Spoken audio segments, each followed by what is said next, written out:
Muito bem.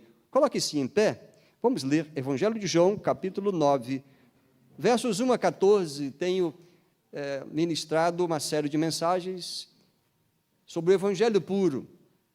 O Evangelho verdadeiro e puro, sem invencionice, sem misticismos.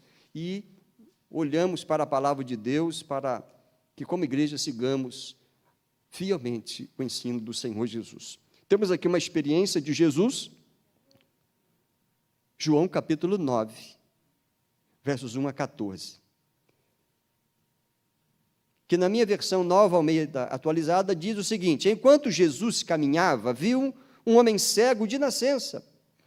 E os seus discípulos perguntaram: mestre, quem pecou para que esse homem nascesse cego?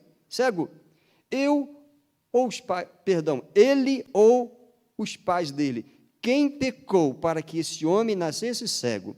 Ele ou os pais dele? Jesus respondeu: nem ele pecou, nem os pais dele, mas isso aconteceu para que nele se manifestem as obras de Deus.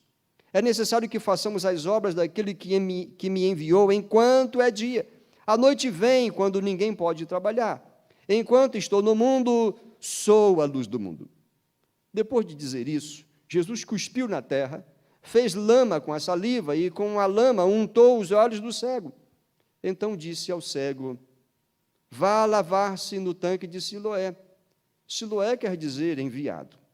O cego foi, lavou-se e voltou vendo. Então os vizinhos e os que antes o conheciam de vista, como mendigo, perguntaram: não é este que ficava sentado pedindo esmolas?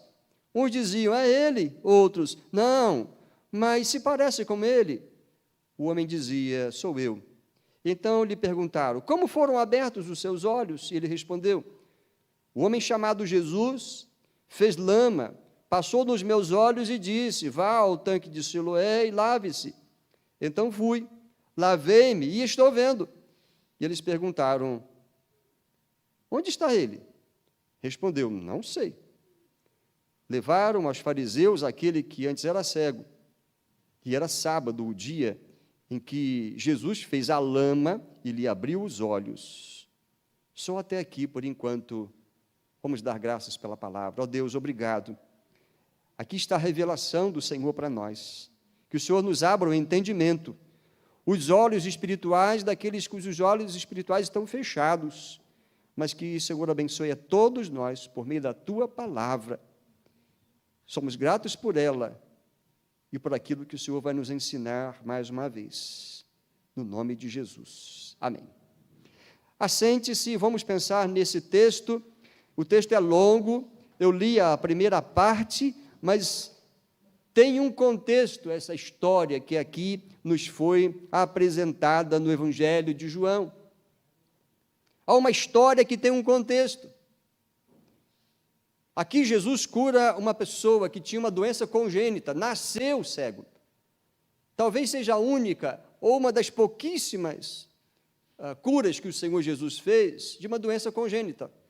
Talvez tenha sido o caso de um paralítico, que nascera paralítico, mas aqui está falando abertamente: Jesus cura um cego, tinha uma doença congênita, nasceu cego, e o Senhor Jesus, com um método estranho, cospe no chão, faz lá uma massinha, uma lama, coloca no olho daquele homem e manda ele se lavar num poço conhecido lá em Jerusalém, e aquele que nascera cego passa a ver. A princípio ele não conhece Jesus, ele segue apenas a orientação, chama Jesus a um homem, fez isso, depois questionado, ele diz: olha, eu acho que ele é profeta, qual a sua opinião sobre ele? Acho que ele é um profeta. E depois ele conhece Jesus como o Salvador, o prometido, aquele que era esperado como chamado Filho do Homem, o prometido de Deus para salvar o povo. Gradativamente ele conheceu a Jesus, ele que tinha cegueira física, ele também tinha cegueira espiritual, mas ele passa a ver com os olhos físicos e os olhos espirituais, porque ele vê a Jesus verdadeiramente como Jesus deve ser visto, o Filho de Deus, o Salvador que veio a nós. Mas nós vamos olhar o contexto desse quadro. O texto prossegue, e ali há uma série de coisas. Os fariseus, zelosos, seguidores da tradição, dedicados a cumprir toda a lei de Moisés, eles não acreditam. Eles vão até aquele homem, na verdade levaram aquele homem até os fariseus. Eles fazem pergunta, eles vão aos pais desse homem, eles fazem mais perguntas e fazem mais perguntas, e não conseguem abrir o seu coração para algo espiritual que acontecera ali, diante deles, ou na região, ou próximo a eles. Esses fariseus já conheciam Jesus, por ouvir falar, talvez de ouvir muitas coisas que Jesus falara, testemunhar alguns milagres, mas eles não querem ver a Jesus como Jesus verdadeiramente deve ser visto. Essa cura que o Senhor Jesus fez foi proposital, obviamente, nada acontece por acaso no ministério de Jesus, nada acontece por acaso nesse mundo sem que Deus saiba ou tenha uma intenção. E quando pensamos, queridos, no evangelho puro, o evangelho que deve ser proclamado pela igreja, vivido pela igreja, nós aprendemos que este evangelho puro tem algumas características, e uma delas é que o evangelho puro abre os olhos espirituais daqueles que são cegos espirituais. Então, a cura desse homem cego de nascença tem um quadro maior. A gente precisa visitar o capítulo anterior, o capítulo 8, porque essa cena da cura desse cego por Jesus, ela é precedida por uma calorosa discussão de Jesus com os judeus. Isso está registrado no capítulo 8. Vejam só e procurem entender comigo por que eu estou fazendo menção do capítulo 8. Por que esse capítulo 8 tem ligação com o capítulo 9 e com esse tema, a cegueira espiritual. Veja o que acontece. Essa cena, então, tem algo anterior, que explica por que Jesus intencionalmente cura este cego, que não pediu. O cego não pediu, não correu atrás de Jesus, não perguntou, quem que está passando aí a Jesus? E não gritou, Jesus, cura-me. Não, ele não fez isso, foi Jesus que vai até ele e faz aquele milagre da forma como fez, forma estranha, mas eficiente. A questão não foi o método que Jesus usou, mas foi a autoridade dele. Ele poderia ter dado uma ordem, poderia ter feito qualquer outra coisa, julgado água. Jesus curaria aquele homem da forma que ele quisesse, mas ele fez dessa maneira, o que certamente causou muita estranheza a quem testemunhou. Mas o que aconteceu antes? Uma calorosa discussão. Uma calorosa discussão entre Jesus e diversos judeus. Lá no capítulo 8,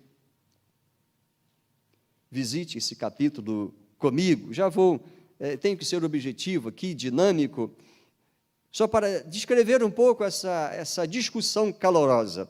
Lá no capítulo 8, verso 12, Jesus, ele diz, eu sou a luz do mundo. Quem me segue não andará em trevas, pelo contrário, terá a luz da vida. Uma afirmação de Jesus, uma autorrevelação de Jesus. Aí os judeus vão dizer, você dá testemunho de você mesmo, está no verso 13. E eu vou entrar numa dinâmica aqui de Jesus falando e os judeus falando, ok? Tente acompanhar comigo.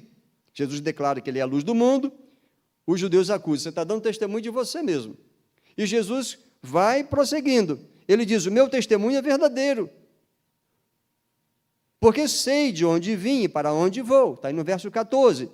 No verso 18, Jesus diz, eu dou testemunho de mim e o Pai que me enviou também dá testemunho de mim. Mas como é que os judeus estão reagindo a isto?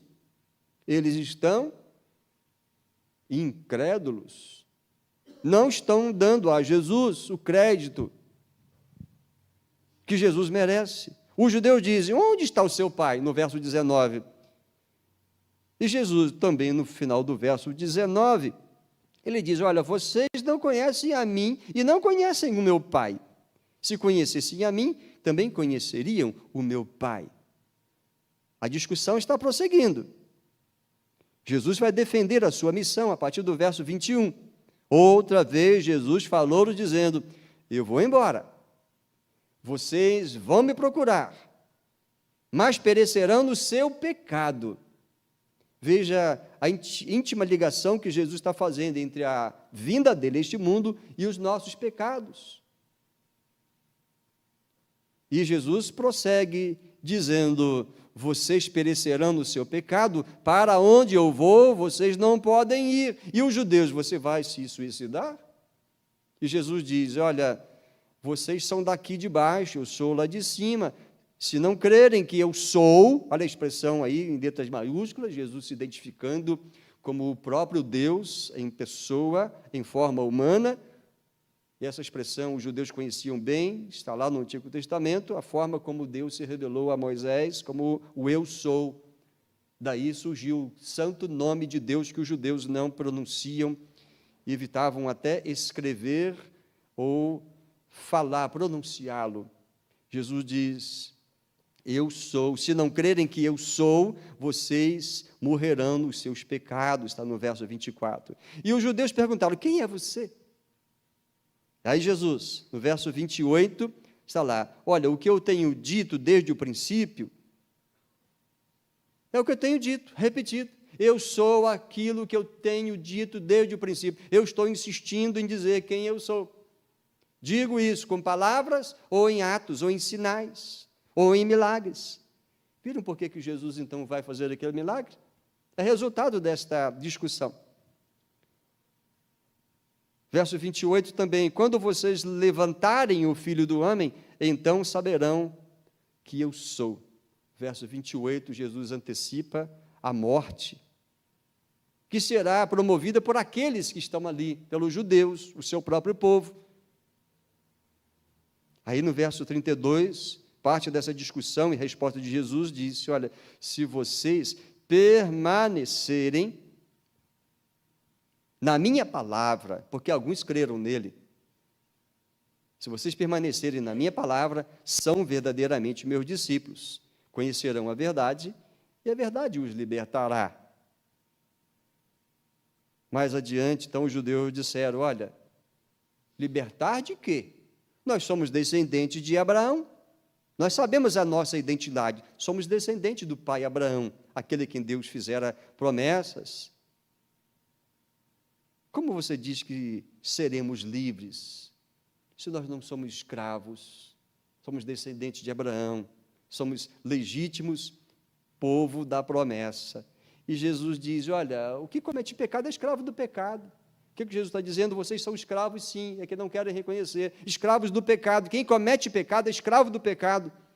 Mas ele diz no verso 34 e 36, se o Filho libertar vocês, vocês serão verdadeiramente livres. Jesus está associando o pecado como escravidão, e não podemos nos livrar dos nossos pecados, daquilo que ele provoca em nós, ou como nos prende, nos envolve os nossos pecados.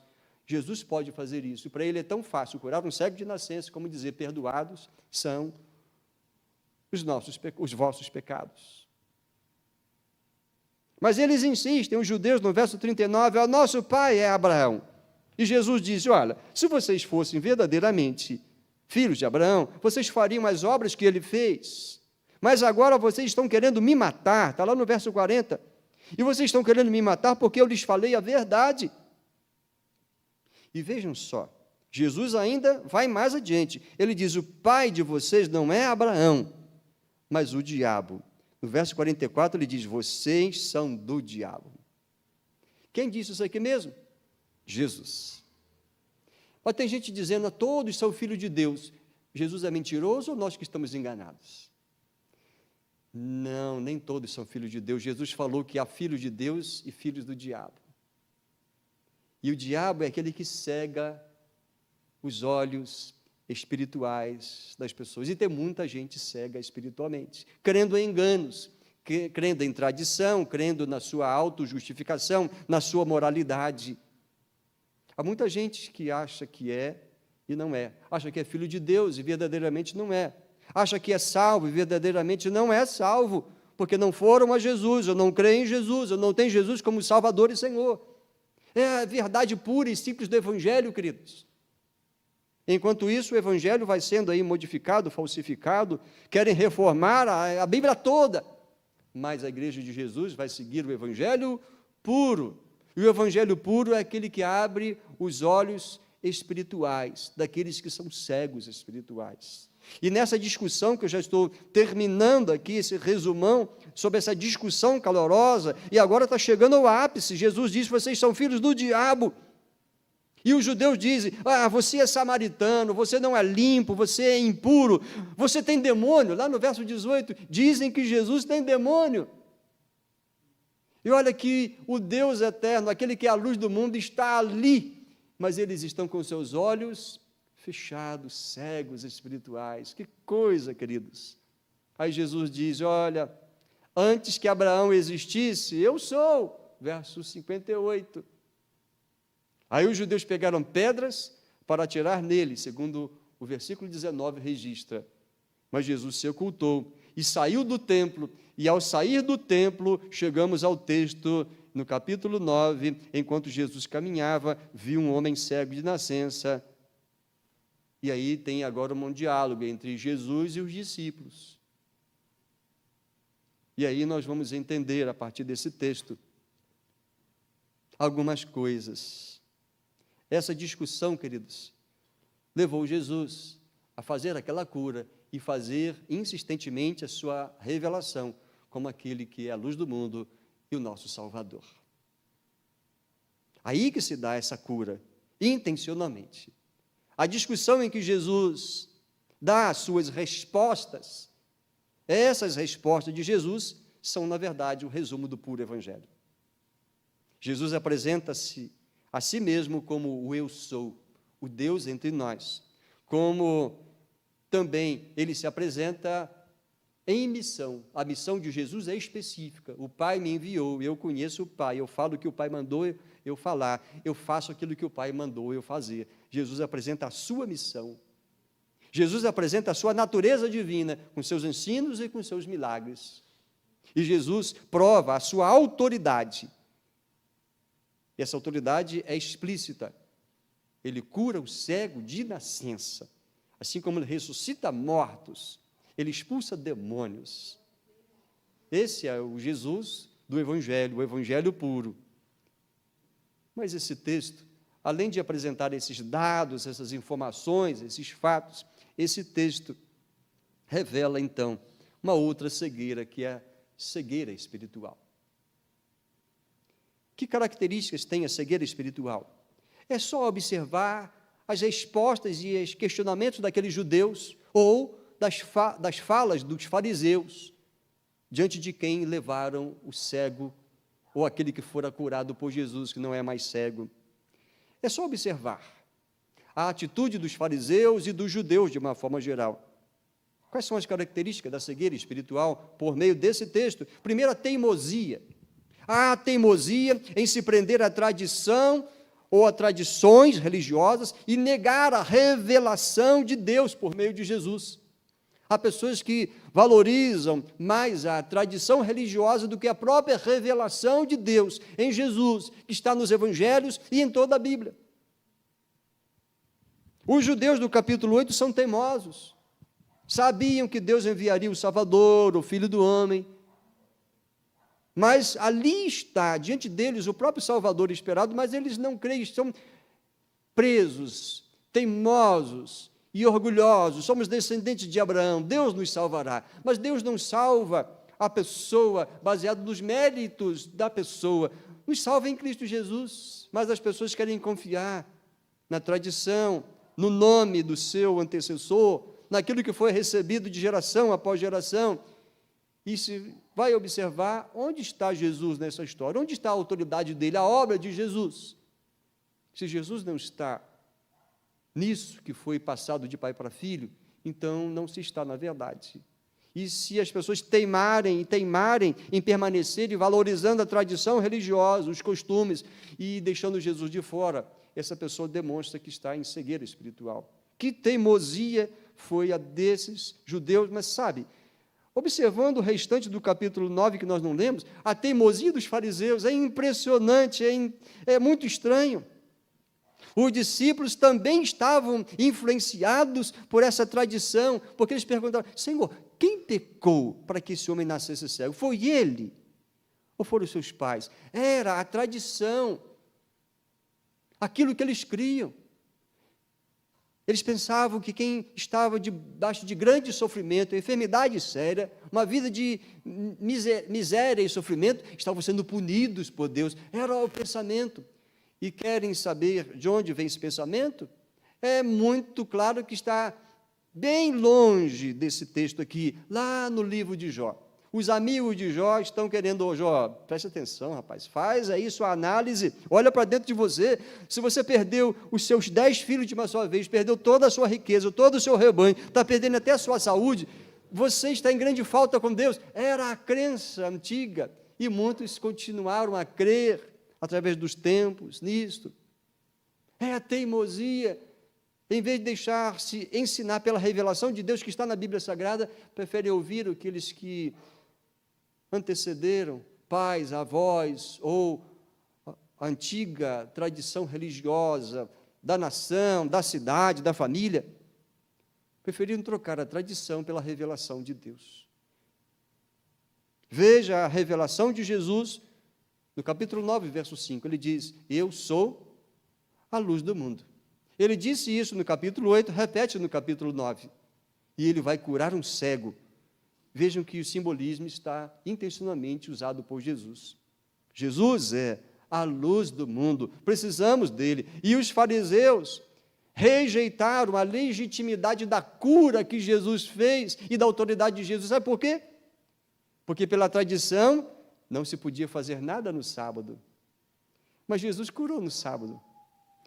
No capítulo que estamos usando, no verso 14, no capítulo 9, verso 14, era sábado o dia em que Jesus fez a lama que lhe abriu os olhos. Era sábado. E no verso 16, por isso alguns dos fariseus diziam, este homem não é de Deus, porque ele não guarda o sábado.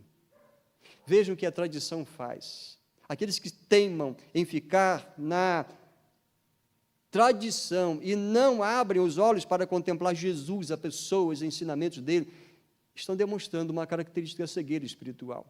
Que triste isso. Esses fariseus, olha só, era sábado, Jesus não podia curar no sábado. Se ele curasse no sábado, não era de Deus. Porque um costume, uma tradição, ou até mesmo um mandamento, não estava tão bem compreendido, estava Jesus passando por cima, porque ele é maior que o sábado, porque ele é maior que tudo e todos. Jesus é aquele que veio dos céus para abrir os nossos olhos espirituais e nos mostrar o caminho de volta para Deus. Uma característica, então, da cegueira espiritual é isso, a teimosia. Outro é negar as evidências claras da operação do poder de Deus.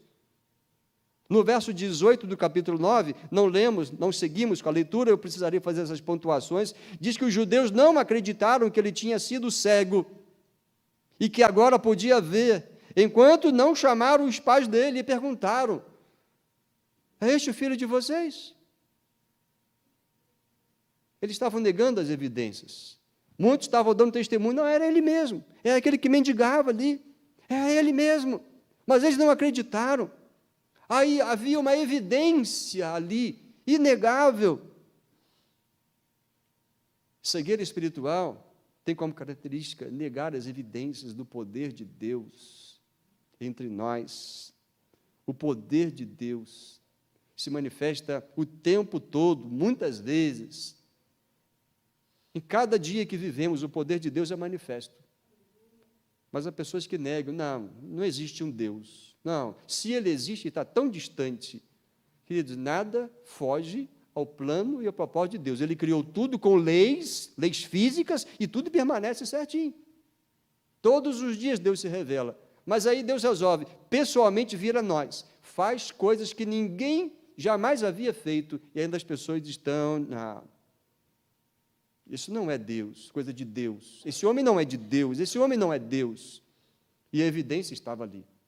O texto do Evangelho de João deixa claro, era cego de nascença.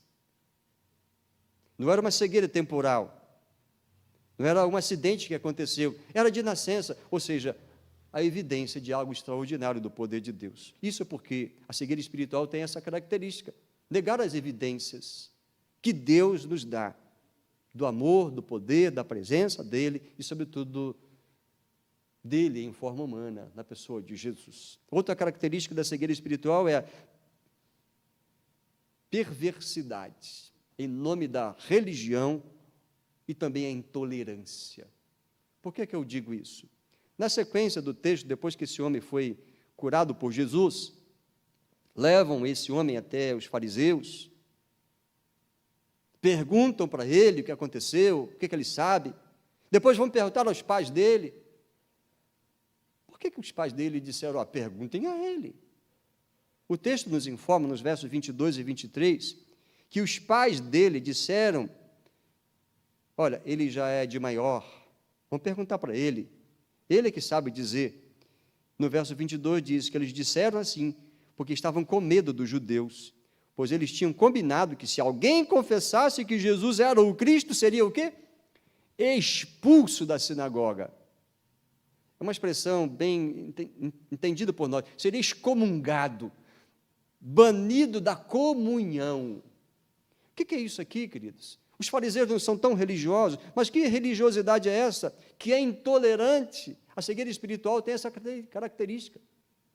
Ser intolerante e perversa no nome da religião ou da religiosidade. O que significa ser expulso da sinagoga? Talvez você não tenha essas informações. Não era simplesmente, se tivesse alguém aqui, a gente botar para fora, por favor.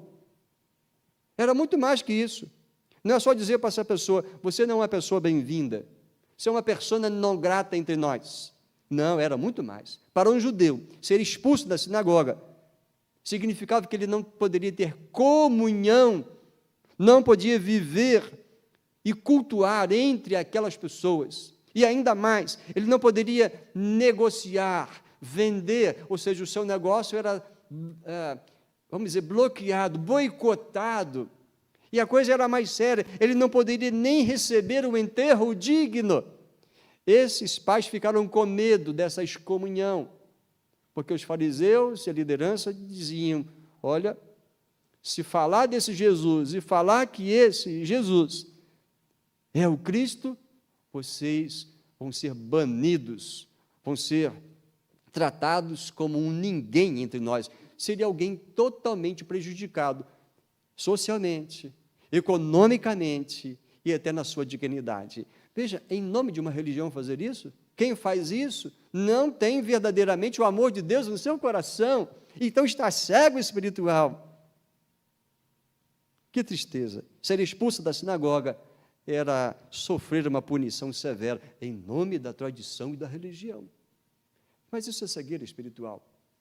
Jesus não ensinou isso, não praticou isso. O Evangelho puro apresenta Jesus, amoroso, acolhedor, perdoador. A cegueira espiritual tem como característica um coração endurecido, coração petrificado. Interessante, eles perguntaram ao cego 1, 2, 3 vezes. Ao cego não, ao que fora cego, né? No verso 17, eles perguntaram, o que você diz a respeito dele? Lá no verso 17, o que você diz a respeito dele? Ele é um profeta. Mais adiante, no verso 24, olha, diga a verdade. Voltaram a perguntar a ele, chamaram pela segunda vez aquele que tinha sido cego e disseram, diga a verdade diante de Deus. Nós sabemos que esse homem é pecador, diga a verdade. Mas não satisfeitos, no verso 26, eles voltam a perguntar àquele homem, o que ele fez? Eles estão com o coração endurecido, eles estão indo naquele homem 1, 2, 3 vezes, como ele lhe abriu os olhos, e aí o ex-cego parece que perde a paciência, eu já disse a vocês não estão me ouvindo? É quase hilário a resposta desse homem, aquele que era mendigo, falando, dando como que uma bronca, aqueles religiosos, tradicionalistas. Queridos, uma das características da cegueira espiritual é um coração endurecido. Mas, para não ficar preso a essa parte do quadro bíblico, o melhor é nós nos prendermos na melhor parte, em que nós percebemos, descobrimos que Jesus é a cura para a cegueira espiritual. E nós que aqui estamos, não posso dizer por todos, não conheço a todos. Tomara que todos nós sabemos o que éramos antes de conhecer a Jesus.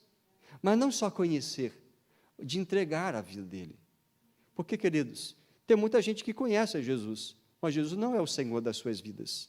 Então, não tem efeito. Uma informação, um fato acerca de Jesus não é suficiente para se ser um verdadeiro cristão e ter a vida transformada. Jesus é a cura para a cegueira espiritual. Por quê? Porque ele se auto-revela como o Filho de Deus e se auto-revela com suas palavras e com os seus sinais maravilhosos.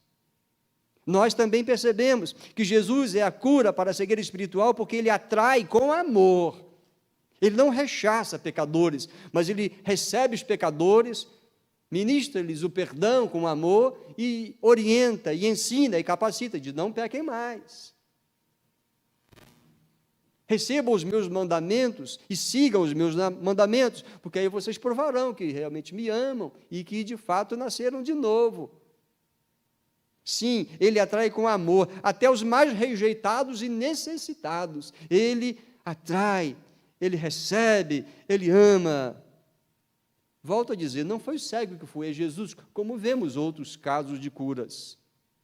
Mas foi Jesus que foi até ele, por causa daquela discussão anterior, e agora ele está se auto-revelando. Jesus foi até ele 2 vezes. No versículo 1 do capítulo 9, então, Jesus caminhava, viu aquele homem cego, recebe a pergunta dos discípulos, dá a resposta e toca com aquela laminha. Mas depois que esse homem foi curado e que foi levado aos fariseus, e os fariseus expulsam ele da sinagoga e do meio deles, Jesus foi ao encontro desse homem. No verso 35 do capítulo 9, Jesus diz que o texto está dizendo que ao encontrá-lo, Jesus perguntou: você crê no Filho do Homem? Jesus viu aquele homem que havia sido expulso e vai encontrá-lo e ali dialoga com ele. Sim, queridos, Jesus é a cura para a cegueira espiritual, porque ele é sensível às nossas dores, aos nossos sofrimentos e à nossa escravidão. A excomunhão perversa dos fariseus denunciava aqueles fariseus como gente que segue religião cega. Mas o acolhimento de Jesus dos desprezados demonstra que, de fato, o amor é real na sua vida e naqueles que o seguem. Sim, queridos, Jesus é a cura para a cegueira espiritual, porque Jesus abre os olhos espirituais com o seu amor e o seu poder. O diálogo de Jesus com o cego curado, desculpa aqui a expressão, mas só para a gente entender, né? O diálogo dele no verso 35. Você crê no Filho do Homem? Aquele homem pergunta: mas quem é, Senhor? Quem é o prometido, o Salvador? No verso 37, Jesus diz: você já o tem visto, e é aquele que está falando com você. Aí aquele homem diz: eu creio, Senhor. O que está acontecendo aqui? Os olhos espirituais estão também abertos, não só os olhos físicos. Imagina, esse homem ir ao tanque de Siloé, talvez tateando pelo caminho ou conduzido por alguém, lava o rosto como Jesus mandou e volta vendo. Vê muitas pessoas pela primeira vez, mas finalmente ele vê o rosto de Jesus. Que coisa extraordinária. E Jesus diz: olha, o Filho do Homem sou eu que estou aqui falando com você. E ele diz: eu creio, porque agora ele vê com os olhos físicos e tem os olhos espirituais abertos. Jesus é o Salvador daquele que crê nele. Queridos, que cena maravilhosa. Mas isso nos faz um alerta: a pior cegueira é a cegueira espiritual, que diante de tantas provas da divindade e do poder de Jesus, apresentado nos evangelhos, negam-lhe o senhorio e a entrega da vida. Não basta você crer nessas informações, é necessário crer em Jesus. Não basta você acreditar: é verdade, isso aqui aconteceu. Se você não deixar Jesus fazer a obra da transformação na sua vida, não adianta fatos acerca de Jesus. é necessário tê-lo na vida, no coração. Nessa parte final da mensagem, eu destaco mais uma vez: o Evangelho puro abre os olhos espirituais daqueles que são cegos espirituais. Quantos religiosos cegos! E eu poderia até dizer, quantos que se dizem cristãos cegos? Porque negam a pessoa de Jesus. Não, mas eu creio em Jesus. O que adianta conhecer a Jesus, mas não dar evidências de que ele mudou a vida, mudou o coração, mudou os pensamentos? Quantos religiosos cegos que negam o poder de Jesus, negam a obra redentora de Jesus, e pior, aqueles que vão buscar no poder do mal, poder maligno que Deus abomina, solução para os seus problemas. Quando Jesus é acessível, quando Deus revelou-se como Deus presente na vida daquele que o invoca. Todo aquele que invocar o nome do Senhor será salvo. Mas tem gente que invoca o mal, ou invoca anjos, ou entidades malignas. Fazem isso ou cegos espiritualmente, ou intencionalmente. Que tristeza! Quantos cegos espirituais! Mas o Evangelho puro, é bom lembrar, o Evangelho é muito mais do que informações. Informações acerca de Jesus. Um escritor teceu esse seguinte comentário: um conjunto de fatos pode ser estéril, pois são só informações. Um conjunto de fatos acerca de Jesus, ler os evangelhos e não trazer para a vida, são apenas fatos. São apenas informações. Se esses fatos forem só para conhecimento, sem haver mudança interior, se não alcança-se o propósito de Jesus, da missão de Jesus, que é uma missão redentora, serão apenas fatos e nada mais que isso. Mas o Evangelho puro, queridos, nos mostra, nos prova que Jesus é real, o seu poder é real, a sua missão é clara, o seu amor é imbatível, e nós podemos correr para os braços dele, levando nossas mazelas, medos, levando os nossos pecados, porque ele não vai nos rejeitar, pelo contrário, vai nos purificar, perdoar, e vai nos permanecer conosco, sendo ele próprio o caminho, a luz, aquele que nos mostra o caminho do céu, o caminho de volta para Deus. O Evangelho puro declara que a fé verdadeira é receber a pessoa de Jesus como Salvador e viver tendo esse Jesus como Senhor. Você que confessa Jesus como Salvador, pergunto, mas você demonstra que Ele é o seu Senhor?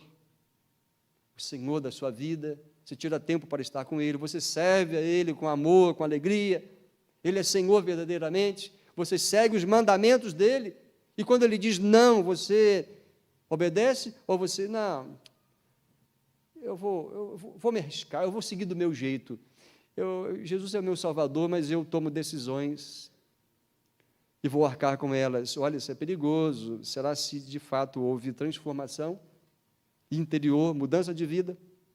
O Evangelho puro declara fé em Jesus, mas também requer senhorio de Jesus. Paulo, aos Romanos 14, 9, ele diz: foi precisamente para esse fim que Cristo morreu e tornou a viver, para ser, aqui diz, Senhor.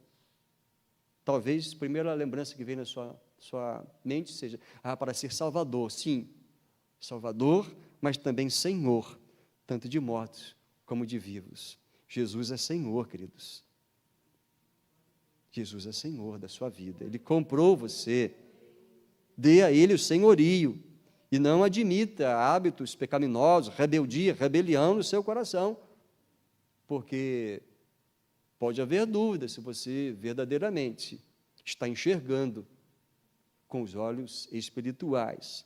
Paulo vai dizer em 1 Coríntios capítulo 15, versos 3 e 4, antes de tudo, entreguei a vocês o que também recebi, que Cristo morreu pelos nossos pecados, segundo as Escrituras, e que foi sepultado, e ressuscitou ao terceiro dia, segundo as Escrituras. Jesus, de fato, é o Salvador, o poderoso, o vencedor sobre a morte, o que lava os pecados. Mas Paulo também vai dizer, assim como Ele é Salvador, Ele também é Senhor. Jesus morreu e ressuscitou para cumprir a justiça divina. Também para lavar o pecado que impede a nossa comunhão com Deus, mas também para livrar-nos dos nossos pecados, das consequências dos nossos pecados. Um testemunho impactante de Paulo, no início da carta aos Romanos, Romanos 1,16 é: não me envergonhe do Evangelho, porque é o poder de Deus para a salvação de todo aquele que crê, primeiro do judeu e também do grego. O Evangelho é poder, poder que salva, poder que cura, poder que liberta. Jesus é Senhor. Jesus morreu e ressuscitou para ser o soberano Senhor de nossas vidas. Sim, queridos, o Evangelho puro nos conduz à troca de senhorio. Aquele homem que era cego era também escravo da sua condição social, da sua enfermidade, das suas mazelas. Aqueles judeus tão felizes por terem na sua genealogia o nome de Abraão, eles estavam presos à tradição e a hábitos e apresentando corações duros. Eles precisavam trocar de Senhor, precisavam de Jesus. A tradição, toda tradição tem elementos humanos, pode ter algum elemento divino, algum ensinamento, mas muitas tradições têm meias verdades, ou têm falsidades, têm coisas enganosas, porque o inimigo, ele cega, ele mata, ele engana. Então, o Evangelho puro oferece uma troca de senhorio, de escravos do pecado a servos de Deus e filhos de Deus, de escravos do diabo, de filhos do diabo, para agora filhos de Deus, filhos amados de Deus. O Evangelho puro conduz à rendição do coração, da alma, da mente, das forças a Cristo, a Jesus, o Cristo, que é a luz do mundo. Queridos, corpo, alma, mente, forças, coração, tudo a Jesus.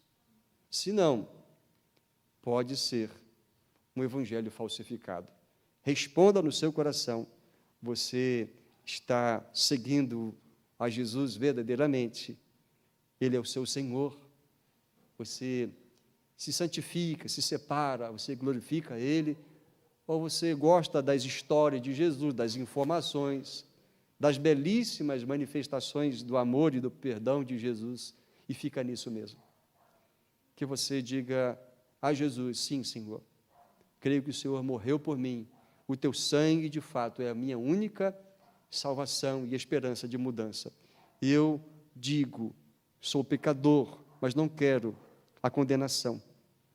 Quero a salvação que o Senhor me dá e quero honrar o Senhor.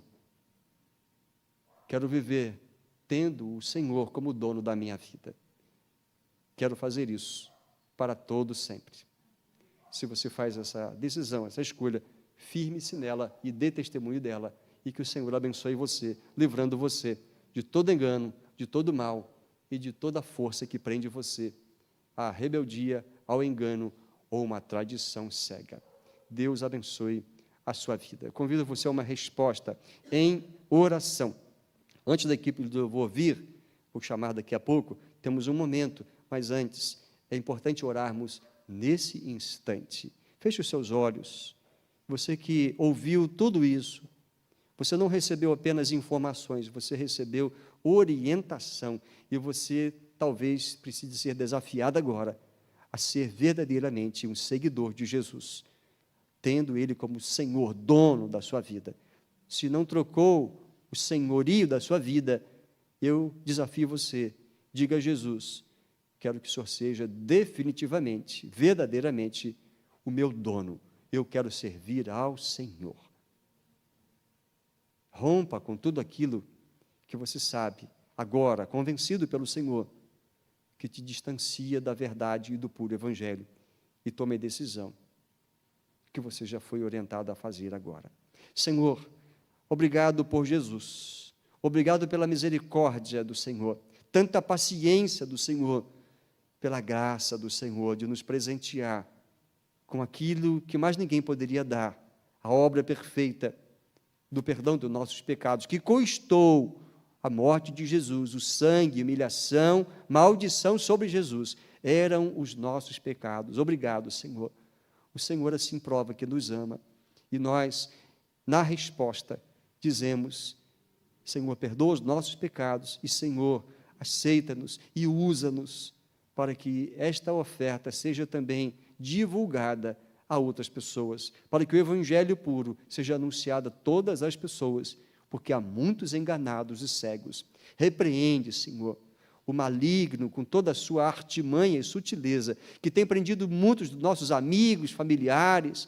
Repreenda toda essa trama, desfaz aquilo que foi levantado na mente e no coração de tantas pessoas, amadas nossas, que caiam as vendas dos olhos espirituais e que nós vejamos nossos irmãos, amigos, parentela, enxergando Jesus claramente como único Salvador e Senhor. É assim que pedimos, usa-nos, é assim que oramos, nesse mesmo nome daquele que é a luz do mundo, no nome de Jesus. Amém.